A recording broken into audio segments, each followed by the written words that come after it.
Bonjour à tous, chers amis au potentiel. Aujourd'hui, je vais vous faire une vidéo sur une organisation que vous pouvez avoir de planification pour vos idées.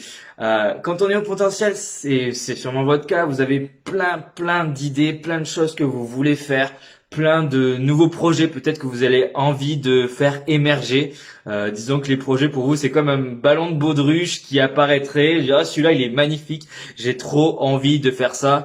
Et après, vous envoyez le lendemain un autre, puis un autre, puis un autre.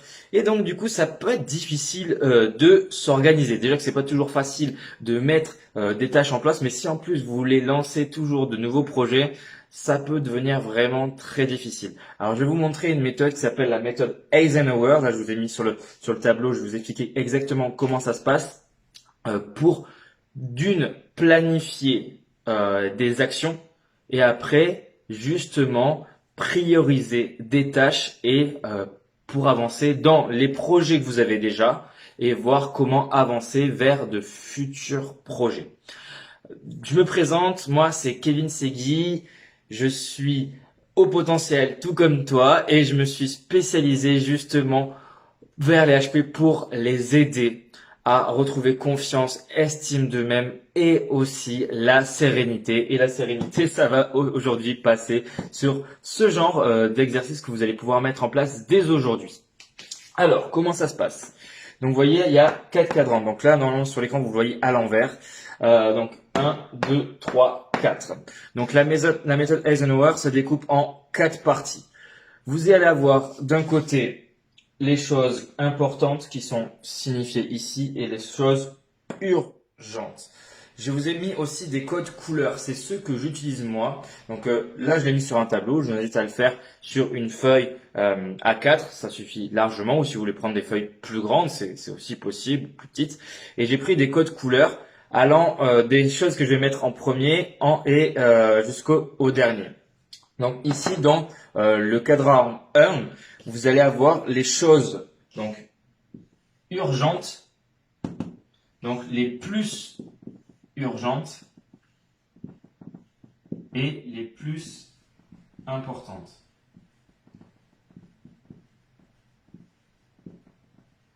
Voilà. Donc ça, c'est vraiment les choses que vous allez faire. C'est des choses que vous ne pouvez pas déléguer. C'est des choses vraiment très importantes, très urgentes.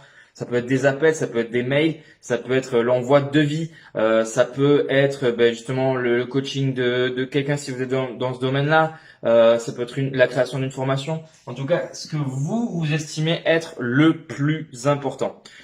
Très important aussi. Peut-être que là-dedans, vous allez y mettre dans cette méthode Eisenhower des choses pro et des choses perso. Donc, à vous de voir si vous faites deux Eisenhower, donc deux tableaux comme celui-ci, un tableau plutôt perso, un tableau plutôt pro, ou si vous mélangez les deux, vous pouvez évidemment. Et donc là, vous allez lister toutes ces choses-là. Ces choses les plus importantes, c'est les choses que vous allez mettre en premier sur votre liste. C'est pour ça, moi, je l'ai pris la couleur noire. Noire, comme en fait au ski, vous avez piste noire, piste rouge, piste bleue, piste verte. J'ai exactement fait ce code couleur, noir étant le plus haut. Si vous aimez les arts martiaux, le noir, c'est la ceinture noire, potentiellement c'est le plus haut dans certains arts martiaux. Bref, vous avez compris. Donc là, vous pouvez mettre par exemple les mails, les appels, voilà, un projet en cours, voilà, l'envoi d'un document. Ça peut être très important pour vous. Donc, très urgent et très important. Là ici, vous avez ce qui est. Donc là, c'est ce qu'il y a à faire vraiment en tout premier. C'est vous enlevez tout le reste, vous faites ça en premier.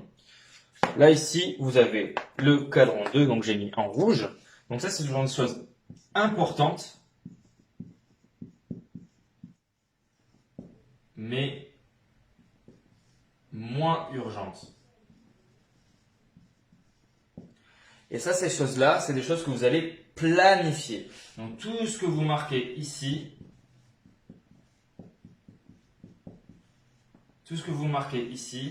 vous prenez votre agenda et vous le notez. Donc, est-ce que ce sera dans une semaine? Est-ce que c'est dans 2 jours? Est-ce que dans 3 jours? Est-ce que je le fais à 15 heures? Est-ce que je le fais à 16 heures? Vous le planifiez et vous le réorganisez. selon toutes les choses que vous avez mis là, hop, vous le réorganisez. Donc, c'est des choses que vous allez mettre après cela. Quand même, c'est des choses importantes pour votre activité. Donc, par exemple, la prospection, ça peut être quelque chose pour vous ici de très important, mais qui n'est pas urgent parce que vous avez quand même de la visibilité. Donc, vous savez que vous allez devoir le faire, mais peut-être que c'est dans 15 jours, peut-être que c'est dans une semaine, peut-être que c'est dans un mois. Et donc, en le planifiant, ça vous permet d'être plus serein, d'être plus tranquille. Ensuite, vous avez le cadran 3. Donc, c'est des choses urgentes, mais pas importantes.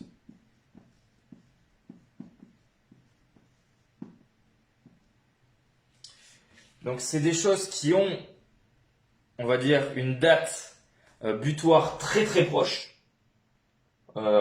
aussi proche que celle-ci notamment, mais qui n'ont pas vraiment un impact en fait dans votre vie. Donc, il faut le faire, mais bon, c'est pas quelque chose de foufou au niveau de l'importance. Donc ça, c'est des choses qui potentiellement vous pouvez déléguer, que ce soit dans la vie pro ou dans la vie perso.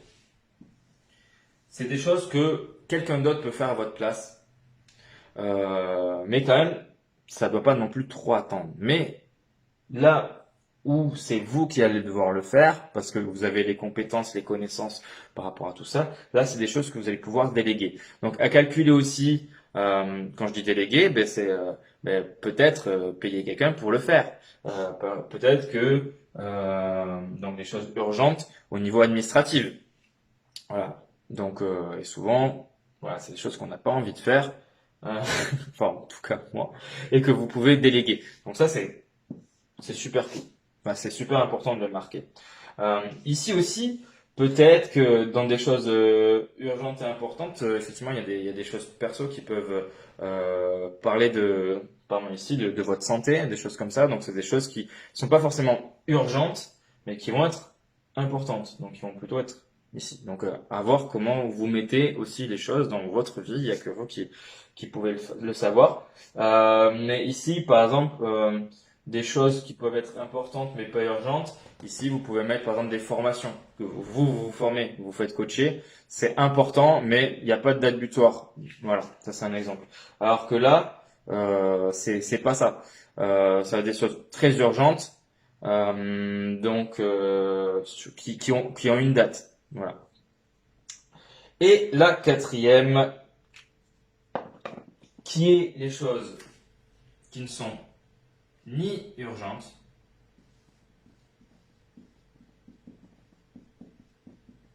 ni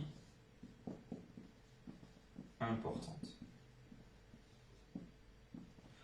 À ce jour, en tout cas. Donc, soit c'est des choses que vous abandonnez, pardon.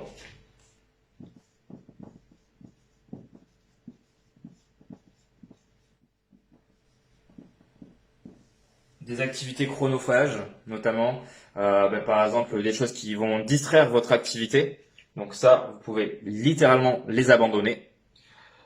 Et souvent, nous, chez RHP, comme on a pas mal d'idées, souvent elles viennent plutôt par là. Donc cette case-là, moi je la trouve, elle est un peu, comment dire, elle est un peu traître. Donc effectivement, c'est des choses que vous pouvez abandonner parce que à l'heure actuelle, elles sont ni importantes ni urgentes. Mais ça peut être des nouvelles idées de projets, des choses que vous avez envie de faire. Et donc ça, c'est des choses que vous allez pouvoir potentiellement replanifier, voire même déléguer. Par exemple, vous avez l'idée, par exemple dans un domaine que vous ne connaissez pas trop, par exemple dans l'agriculture, vous dire, ah, moi ça c'est une idée, ça me parle bien, mais peut-être aujourd'hui vous n'avez pas les compétences. Donc, c'est pas vous forcément qui allez le faire. Mais comme vous avez eu l'idée, vous dire, ok, je peux y réfléchir un petit peu et faire passer l'idée à quelqu'un d'autre et qui va s'en charger. Par exemple, au lieu de faire vous le projet, d'amener le projet à un certain stade, c'est quelqu'un d'autre qui va le faire. Et potentiellement, dans 2 mois, 3 mois, 6 mois, vous pouvez revenir là-dessus.